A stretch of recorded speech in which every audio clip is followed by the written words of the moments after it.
Hi, my name is Meiko Hester-Perez. I am a healthcare ambassador and cannabis and autism advocate.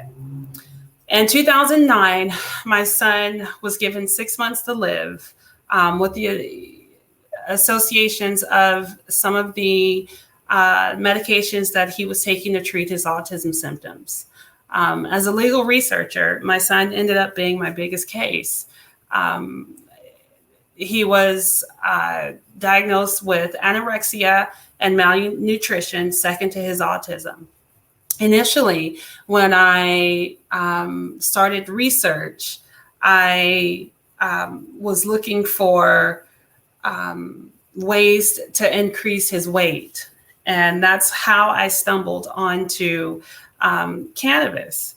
I remember going to a doctor's appointment and his doctor clearing him for some type of surgery. And I didn't feel like that it was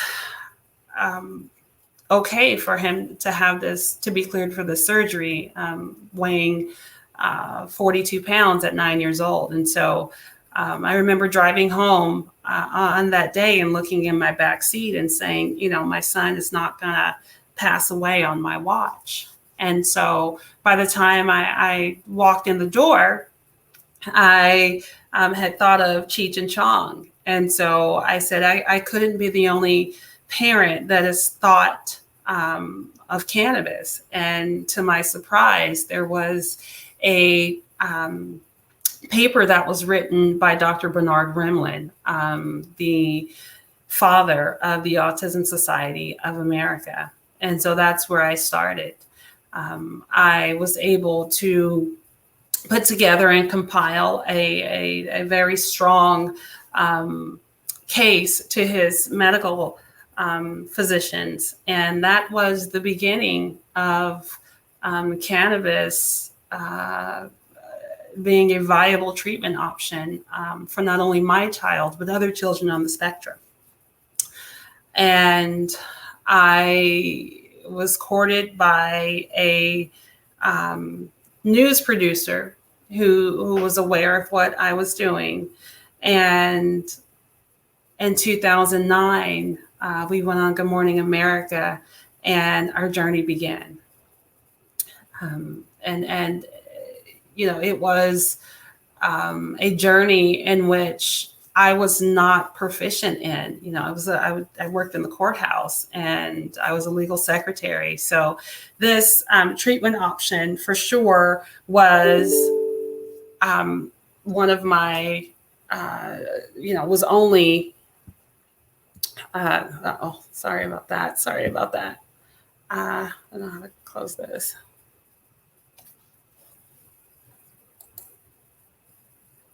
One second.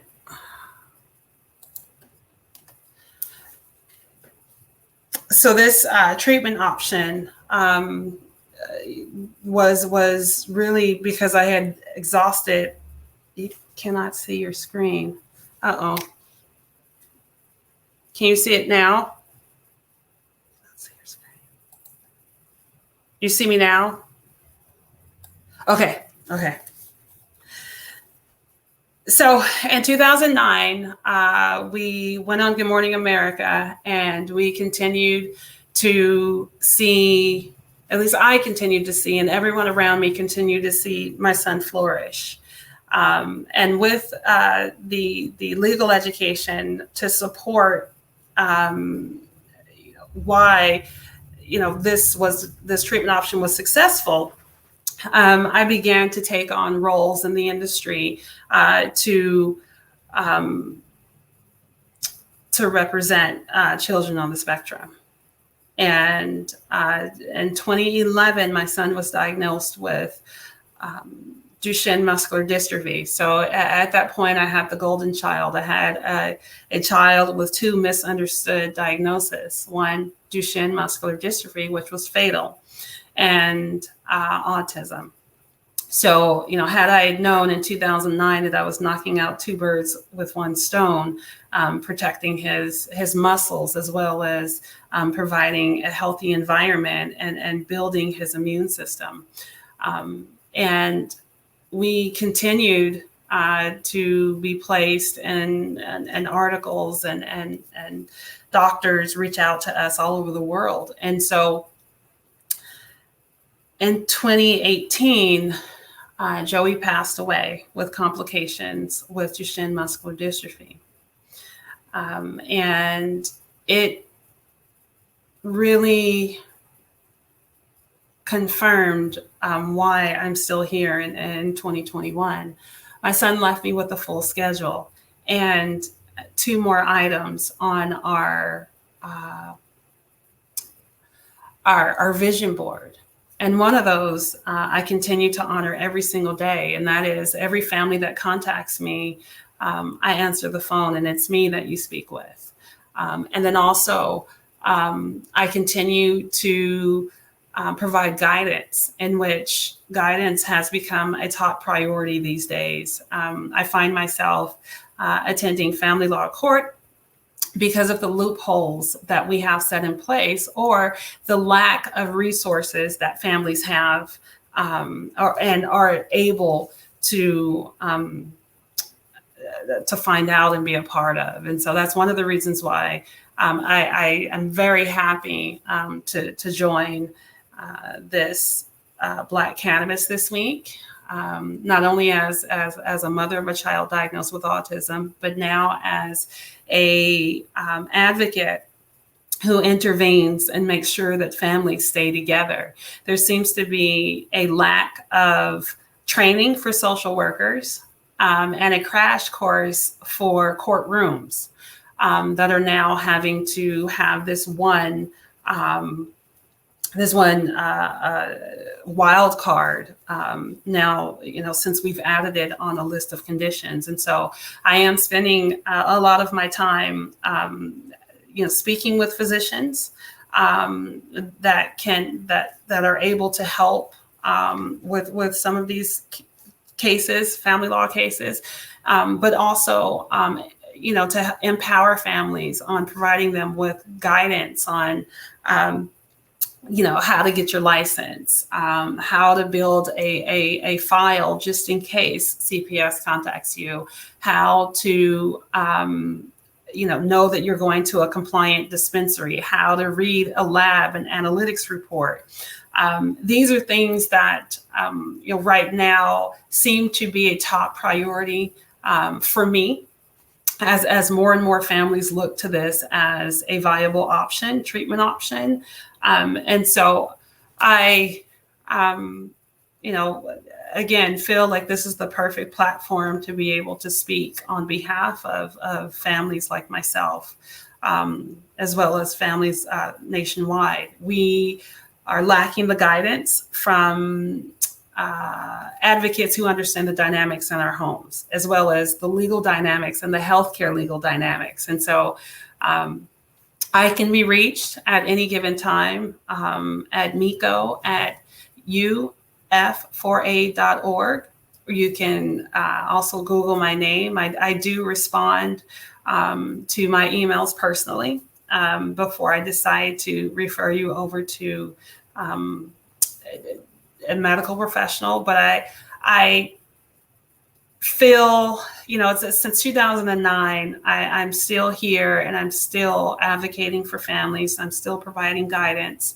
And I'm very thankful for the Black Cannabis platform to be able to extend my resources and my guidance to families who are unaware of cannabis that is being used to treat children on the spectrum.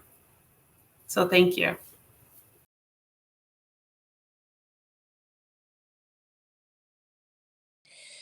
One's health depends upon more than individual choice. We all accept this as a fact, and we accept health disparities. We accept that health disparities exist, even when controlling for differences in income and health. But with the emergence of the legal hemp and cannabis industry, new protocols and procedures are emerging in medicine to help people age healthily, because who wants to live a long life that is not a healthy long life? Now, That is taking place, unfortunately, among the few. In the case, as an example, concierge medicine would be an example of that. But we have an article that I'd like to discuss with you that addresses the reduced stigma and increased use of medical marijuana among adults, older adults, that is.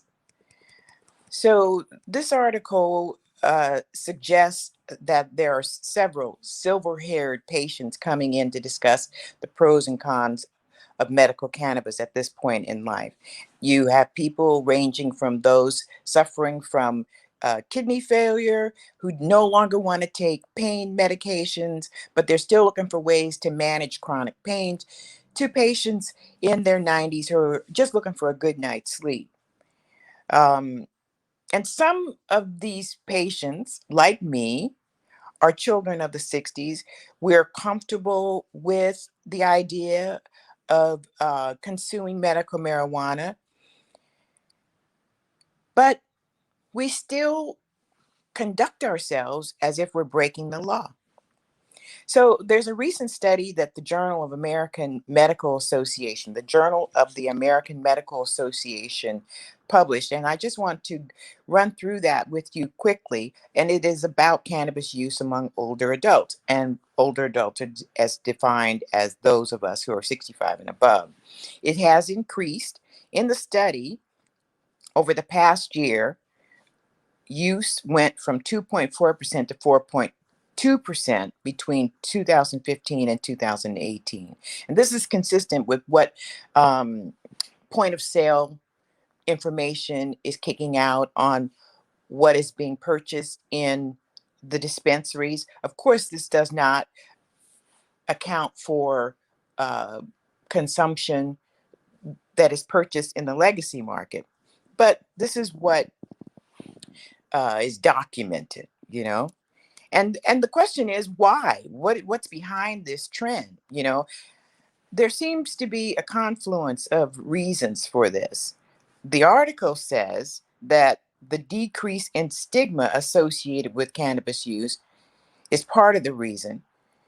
Um, and in a recent poll, 94% of Americans voice support for legal access to medical marijuana.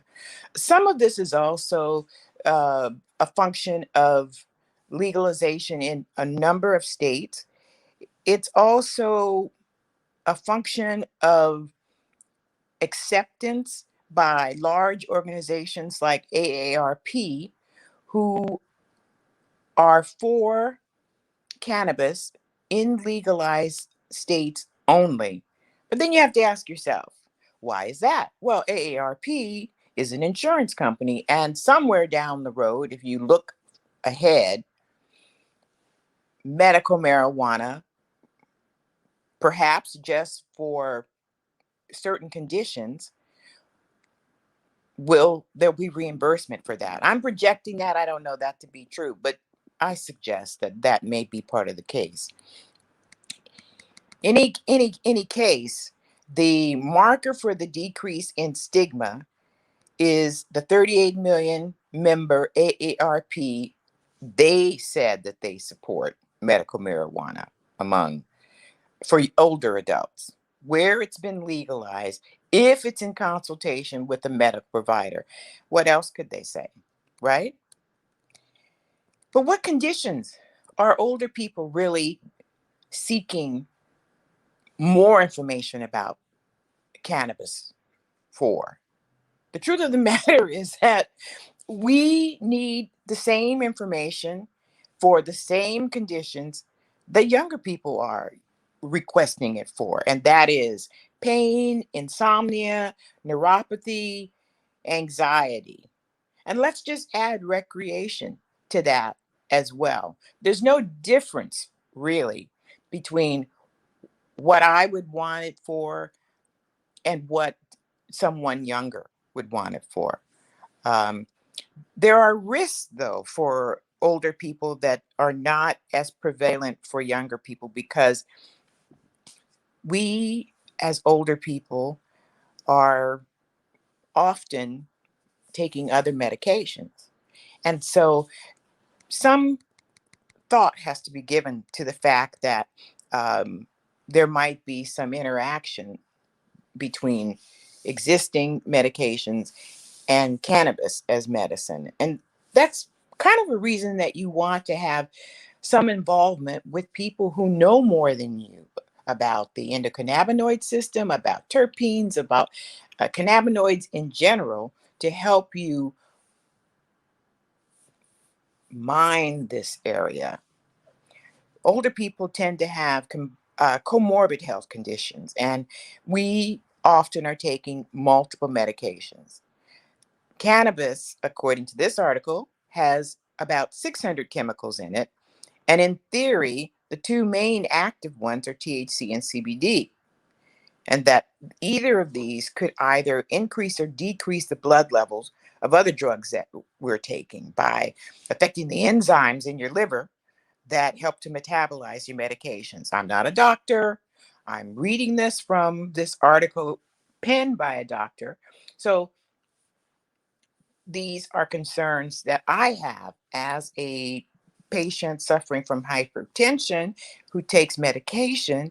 I want to be able to talk to someone who can help me understand whether cannabis is going to help or be a detriment to my process of healthy aging. And that's why I think it's really important for older adults to be in conversation with people who know. There are places where you can seek personalized, free consultations, such as the Nurse Consortium. There's a nurse network in Colorado called Leaf 411. You can actually call them free and talk to them about your personal situation, your personal medication. If incorporating cannabis into your regimen is something that you choose to do, you don't have to just be here uh, with no knowledge whatsoever. There's also another network, Holistic Caring Network, another one with nurses who I believe are really on the forefront of moving this information through to those of us who are interested in incorporating cannabis into our regimen. You know, if you are someone who has anti-seizure medication with blood thinners, you definitely want to talk to somebody who knows more than you do. And if you're going to have surgery, I think you should probably come clean with the anesthesiologist and your doctor with um, the truth of the things that you're consuming for your health. Um, I think by and large, we're all interested in healthy aging. The disparities that exist for those of us who are further along in the journey, they might be more acute, but the reality is that we all, no matter our age, want to age healthily. So the bottom line when it comes to cannabis use among the elderly is that yes, there is more public acceptance and a reduced stigma. Medical cannabis is becoming increasingly accepted as an effective way of managing insomnia and chronic pain. These are the ways that people are more willing to discuss incorporating cannabis into lifestyle. In truth, the cultural shift, the pendulum has swung, and cannabis will be a part of all of our what's acceptable. What's not only acceptable, but if it's acceptable, we have to have the best information to understand, educate ourselves, educate our doctors, insist that our doctors learn about how to treat us. You know, um, there are few adverse effects associated with cannabis usage, and most of those that or bad experiences are dosage related. So, yes, it's important to have a knowledge of that. And the bottom line really is here. And that is, we recognize that new structural changes take time, but strategies are needed to help those of us at the community level. DACA is a beautiful example of sharing this kind of information at the community level. We want to communicate new knowledge to community leaders who oversee their community's health. And we want to educate leaders with the new knowledge about the plant's ability to heal, the science of cannabis. And in this way, I think that communities will begin to learn new narratives about what is medicine. I mean, some of this is just forgotten knowledge. We'll learn also how to support the health of communities as well as all of our families, thus promoting a greater likelihood of optimized equity in healthy aging.